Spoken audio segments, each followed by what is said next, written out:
Assalamualaikum warahmatullahi wabarakatuh.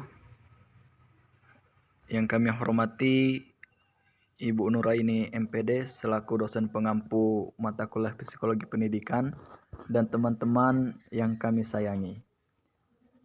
Perkenalkan, kami dari kelompok 3. Di sini kami akan membahas tentang pengertian dan peranan kepribadian serta sikap dan usaha guru dalam membentuk dan mengembangkan kepribadian peserta didik.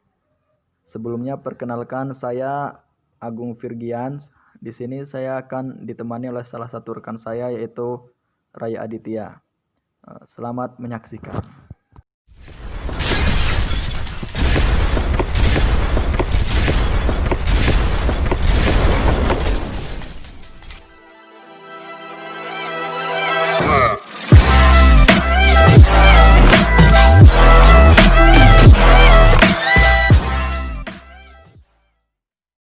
Assalamualaikum warahmatullahi wabarakatuh. Perkenalkan, nama saya Raya Aditya dari kelompok 3 ingin membahas tentang pengertian kepribadian. Kepribadian adalah keseluruhan cara seseorang individu bereaksi dan berinteraksi dengan individu lain. Maksudnya dari individu lain itu berinteraksi, bersosialisasi kepada yang di lingkungannya tersebut. Dan di samping itu, kepribadian sering diartikan sebagai ciri-ciri yang menonjol dari kepribadian individu, seperti kepada orang yang pemalu dikenakan atribut berkepribadian pemalu. Berkepribadian pemalu itu bersosialisasinya kurang. Kalau pemalu itu faktor-faktor yang mempengaruhi kepribadian. Menurut Yusuf dan Nuhiksan 2008 adalah ada 2 faktor yang mempengaruhi kepribadian, yaitu 1. Faktor keturunan. Faktor keturunan atau di dalam faktor keturunan itu merujuk pada faktor genetik seorang individu, seperti tinggi badan, bentuk wajah, gen, temperamental, komposisi otot dan refleks. Nah, itu tuh seperti dari ayah, kakek, nenek, dari buyut-buyut kita lah, seperti gen-gen tersebut. Nah, 2. Faktor lingkungan. Faktor lingkungan adalah faktor lain yang memberikan pengaruh cukup besar terhadap pembentuk karakter. Adalah lingkungan di mana seseorang tumbuh dan dibesarkan dalam lingkungan tersebut. Nah, faktor lingkungan tersebut itu tuh seperti lingkungan di dalam bermasyarakat, di dalam sekolah atau dalam perkuliahan, itu mempengaruhi kepribadian seseorang itu baik atau buruknya. Sekian dari saya. Assalamualaikum warahmatullahi wabarakatuh. Assalamualaikum warahmatullahi wabarakatuh. Di sini saya akan melanjutkan pembahasan materi yang telah disampaikan oleh saudara Aditya, yaitu tentang ciri-ciri kepribadian individu yang mempengaruhi proses dan hasil belajar.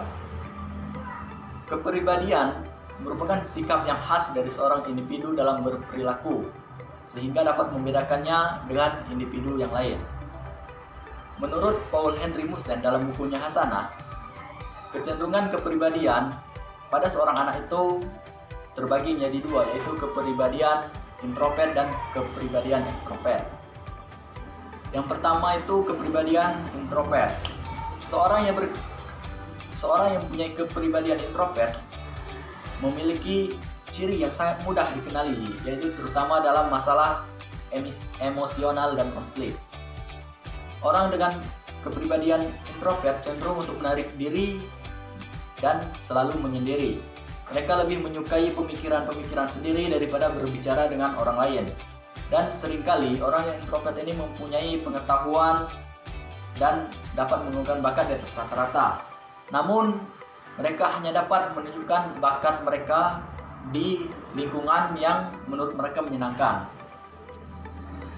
Seseorang yang mempunyai kecenderungan introvert ini akan memiliki beberapa karakteristik sebagai berikut. Yang pertama, selalu bersikap hati-hati dan tidak impulsif. Yang kedua, orang yang mempunyai kepribadian introvert ini sangat bisa diandalkan. Yang ketiga yaitu khawatir dan kaku. Yang keempat, lebih suka hidup teratur. Yang kelima, orang yang sangat pemikir.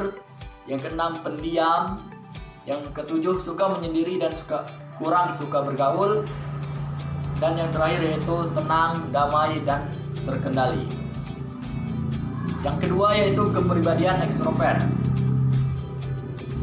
Menurut Paul Henry, kecenderungan kepribadian ekstrovert seseorang dapat mengarahkan perhatiannya keluar dirinya sehingga segala sikap dan keputusan-keputusan yang diambilnya adalah berdasarkan pada pengalaman-pengalaman orang lain. Mereka cenderung ramah, terbuka, aktif, dan suka bergaul. Seseorang yang mempunyai kecenderungan ekstrovert akan memiliki beberapa karakteristik seperti berikut. Yang pertama, orang yang mempunyai kepribadian ekstrovert itu sangat banyak berbicara. Yang kedua, membutuhkan teman untuk diajak berbicara. Yang ketiga, dia selalu mengatakan apa yang dia pikirkan. Yang keempat, menyukai pesta atau hiburan. Yang kelima, orang yang mempunyai kepribadian ekstrovert ini sangat mudah untuk beradaptasi dalam kelompok-kelompok baru. Terus yang terakhir yaitu mudah tertarik dengan apa yang terjadi di sekitar mereka. Salah satu keberhasilan individu yang dipengaruhi oleh kepribadian adalah prestasi belajar. Individu dengan kepribadian introvert akan memiliki kecenderungan memahami pelajaran yang lebih tinggi daripada yang individu yang berkepribadian ekstrovert.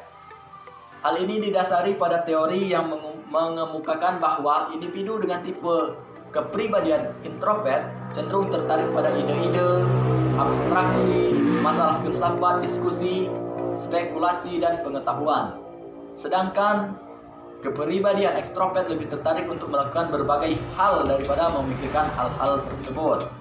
Dan mereka cenderung tidak sabar untuk melaksanakan praktek berdasarkan teori-teori yang telah dipelajari. Siswa yang mempunyai tipe kepribadian introvert ketika mendapatkan kendala dalam pembelajaran cenderung menutup diri dan lebih terfokus pada kemampuan dirinya sendiri. Sedangkan kepada orang yang mempunyai tipe kepribadian ekstrovert cenderung menyelesaikan masalah secara bersama-sama dan kolaboratif. Sehingga kedua tipe kepribadian ini akan mempengaruhi proses belajar dan berdampak pada prestasi belajar siswa. Yang D, peranan guru dalam membentuk dan mengembangkan kepribadian peserta didik. Di dalam instansi, misalnya sekolah, yang menjadi sentral guna mengembangkan serta membentuk kepribadian siswa adalah seorang guru. Maka seluruh perilaku guru harus lebih baik daripada muridnya. Guru harus menjadi sosok yang bisa digugu dan ditiru atau menjadi idola bagi anak-anak didiknya. Karena karakter dan kepribadian guru menjadi cermin siswa. Untuk menjadi teladan yang baik, guru harus bisa memberi contoh yang baik pula, seperti menjadi teladan yang baik dalam berpakaian atau selalu datang tepat waktu. Adapun beberapa proses untuk membentuk dan mengembangkan kepribadian peserta didik yang baik dapat melalui beberapa hal. Seperti yang pertama yaitu dengan pemahaman atau ilmu. Pemahaman dengan cara menginformasikan, memberi kasih tahu tentang hakikat dan nilai-nilai yang terkandung di dalamnya. Pemahaman yang diberikan setiap hari sehingga dapat dipahami dan diyakini bahwa pengetahuan itu benar-benar berharga dan bernilai. Dengan demikian, akan menimbulkan rasa suka atau tertarik di dalam hatinya sehingga peserta didik akan melakukan perbuatan yang baik di kesehariannya sesuai dengan apa yang ia pahami dan yakini. Adapun cara yang kedua yaitu dengan pembiasaan atau pengamalan. Pengamalan biasanya dilakukan demi menguatkan objek yang telah dipahami dan diyakini sehingga dapat menjadi suatu bagian yang terikat pada dirinya. Kemudian menjadi suatu kebiasaan perbuatan atau akhlak. Sebagai contoh, dengan membiasakan diri untuk melaksanakan ibadah sholat berjamaah di masjid, ketika tidak melakukan sholat berjamaah di masjid, maka dalam dirinya akan timbul rasa yang kurang, seakan ada hal berharga yang hilang. Adapun cara yang terakhir yaitu dengan melakukan memberi tauladan yang baik atau meniru tauladan uswatun hasanah. Uswatun hasanah merupakan pendukung terbentuknya akhlak yang mulia. Ini akan lebih mengena melalui orang-orang terdekat seperti orang tua, guru, dan lainnya. Mereka semua mempunyai peran penting dalam kesehariannya. Kecenderungan manusia meniru belajar lewat peniruan menyebabkan keteladanan menjadi sangat penting artinya dalam proses belajar mengajar. Sekian yang dapat saya sampaikan, kurang lebihnya kami mohon maaf. Kami akhiri, wassalamualaikum warahmatullahi wabarakatuh.